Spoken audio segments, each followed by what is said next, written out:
Hi hello నమస్తే welcome back to our channel నేత్ర vlogs in Telugu. ఈరోజు వీడియో కనకాంబరం మొక్క గురించండి. నేను 15 రోజుల క్రితము నర్సరీకి వెళ్ళినప్పుడు ఈ అందమైన రెడ్ కనకాంబరం మొక్కలు చూడగానే తెచ్చుకున్నాను. నా దగ్గర ఈ రెడ్ కనకాంబరం మొక్క అయితే లేదండి. నా దగ్గర చాలా రకాల కనకాంబరాలు అయితే ఉన్నాయి, కానీ ఈ రెడ్ లేదు. సో చూడగానే నచ్చేసి తెచ్చుకున్నానండి. దీన్నే కుండీలో ఎలాంటి మట్టి మిశ్రమంలో రిపోర్ట్ చేసుకుంటానో మీకు చూపిస్తానండి. ఏ మొక్కనైనా సరే మనం నాటేటప్పుడు సాయిల్ మిక్స్ పర్ఫెక్ట్గా తయారు చేసుకుంటేనే మొక్క ఎదుగుదల బాగుంటుంది, చక్కగా పూలు పూస్తుంది. ఫస్ట్ టైం మన ఛానల్ని ఎవరైనా కొత్తగా చూస్తున్నట్లయితే ప్లీజ్ లైక్ చేయండి, షేర్ చేయండి, ఛానల్ని సబ్స్క్రైబ్ చేసుకొని పక్కనే ఉన్న బెల్ ఐకాన్ని యాక్టివేట్ చేసి పెట్టుకుంటే నేను వీడియో పెట్టిన వెంటనే నోటిఫికేషన్ అయితే వస్తుందండి. సో దట్ మీరు మిస్ అవ్వకుండా అయితే చూడొచ్చు. మనం గార్డెనింగ్ చేసేటప్పుడు కుండీలలో మొక్కల్ని వేసేటప్పుడు వాటికి మట్టి మిశ్రమం సాయిల్ మిక్స్ ఎలా ఉండాలి అంటే, కుండీలలో పెంచుకునే మొక్కలకు మట్టి మిశ్రమం చాలా బ్యాలెన్స్డ్గా ఉండాలి. అందులో మొక్కకి అవసరమయ్యే పోషకాలు, న్యూట్రియంట్స్ అన్నీ ఉండాలి. అలాగే మనం మొక్కల్ని వేయడానికి ఉపయోగించే మట్టి బంకమట్టిలాగా జిగురుగా అస్సలు ఉండకూడదు. అలాంటి మట్టిని ఉపయోగిస్తే మొక్క తొందరగా పాడైపోతుంది, ఎదుగుదల అస్సలు ఉండదు.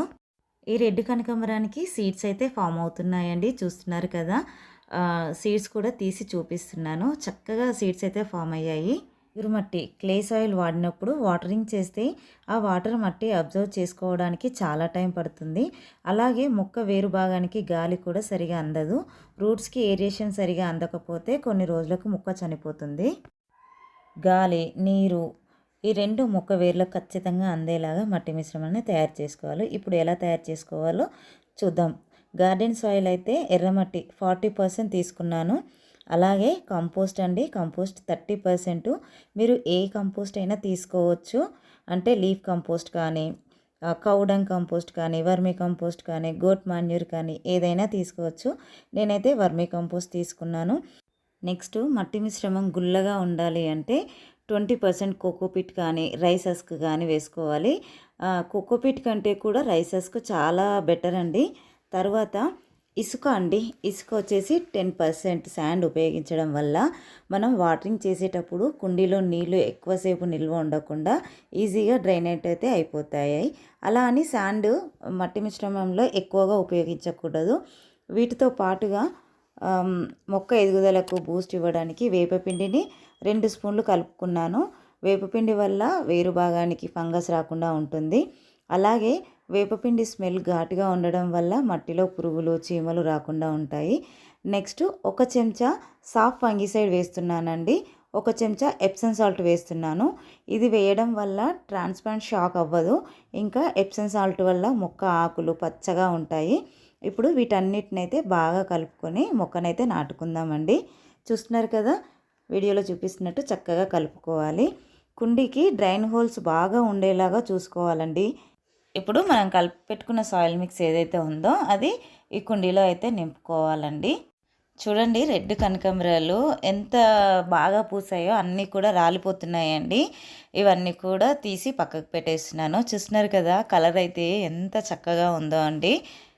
మనం ఎప్పుడూ కూడా మొక్కని రిపోర్ట్ చేసుకునేటప్పుడు సాయిల్ అనేది చెక్ చేసుకోవాలండి. చూస్తున్నారు కదా, గట్టిగా అయిపోయింది. నేనైతే మార్నింగ్ నుంచి వాటర్ అనేది ఇవ్వలేదండి. సో ఇప్పుడు మనం అలానే తీసేస్తే మొక్క రూట్స్ అనేవి డిస్టర్బ్ అవుతాయండి. అలా కాకుండా ఉండడం కోసం అయితే చూస్తున్నారు కదా, ఇలాగా వాటర్ అనేది ఎక్కువగా పోసేయాలి. లేకపోతే ఒక బకెట్లో వాటర్ పోసేసి దాన్ని అందులో పెట్టేసి ఈజీగా వచ్చేస్తుందండి. చూస్తున్నారు కదా.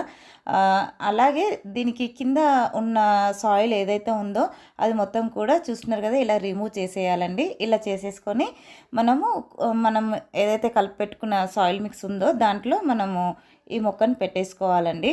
చూస్తున్నారు కదా, ఇదైతే కింది నుంచి 2 స్టెమ్స్ ఉన్నాయండి. సో రెండింటిని వేరు చేసి 2 కుండీలు అయితే పెట్టేశానండి. మనకు కనకాంబరం అనేది స్టెమ్తో కూడా ఈజీగా మనం ప్రాపగేట్ చేసుకోవచ్చు, ఈజీగా రూట్స్ వచ్చేస్తాయి. అందుకని ఇలా పెట్టేశాను. ఐ హోప్ ఈ వీడియో మీకు నచ్చిందని అనుకుంటున్నాను. నచ్చితే లైక్ చేయండి, షేర్ చేయండి. Thank you.